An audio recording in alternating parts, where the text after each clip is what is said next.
ठाकरेंच्या शिवसेनेचे नेते अंबादास दानवे यांनी पैशांच्या बंडलाचा व्हिडिओ ट्विट केल्यानंतर जोरदार राजकारण रंगतंय। अंबादास दानवे आणि राष्ट्रवादीचे सुनील तटकरे यांचा संगनमत असल्याचा आरोप शिवसेनेचे आमदार महेंद्र थोरवे यांनी केलाय। त्यावर सुनील तटकरेंनी प्रत्युत्तर देत व्हिडिओच्या चौकशीची मागणी केली आहे।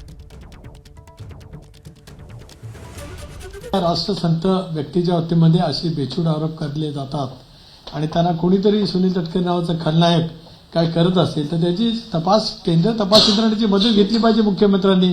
कारण अशा निरागळ निष्पाप आणि अतिशय व्यवस्थितरित्या म्हणजे मी सांगितलं ना की मधु दंडवते जी सायकलवरती लोकसभेमध्ये जायचे, एस.एन. जोशी साहेबांचं चळवळ कशी होती, गणपतराव देशमुखांचा एसटीचा प्रवास, अशा मालिकेतले हे थोर राष्ट्रभक्त असल्यामुळे त्यांच्याबद्दलचे आरोप जे बेछूट आरोप केले जातात त्याची ताबडतोब उच्चस्तरीय चौकशी नेमली गेली पाहिजे अशी माझी मागणी आहे। सुनील तटकरे जरी आता सांगत असतील का त्यात माझा काय हात नसेल किंवा नाही, तरी पण विरोधकांना आता रायगडमधली एखादी गोष्ट पर्सनली विरोधकांना सांगण्याचं काम सुनील तटकरे आमचे विरोधक म्हणून करत असतातच त्या ठिकाणी। त्यामुळे मी तो शंका ती व्यक्त केलेली आहे आणि याची चौकशी दरम्यान ते स्पष्ट होईल काय आहे ते।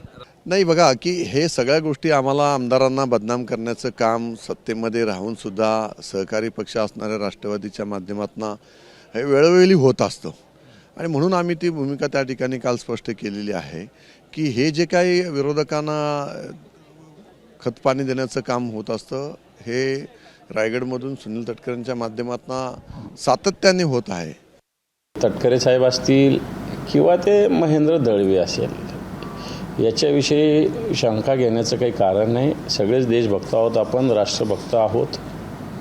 परंतु तुम्ही म्हणता तसा मला ज्याने व्हिडिओ दिला त्याचा तपास करावा अशी मागणी तटकरे साहेबांनी केली, कारण त्यांच्यावर आरोप झाला की त्यांनी दिला म्हणून त्यांनी ती तशी मागणी केली असावी।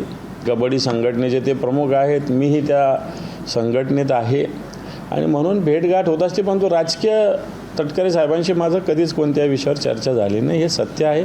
त्यांनी उपहास उपरोध का खऱ्या अर्थानं भूमिका व्यक्त केली हे मला माहिती नाही, पण तो भूमिका योग्य व्यक्त केली असंच मी म्हणेल। एबीपी माझा, उघडा डोळे बघा नीट।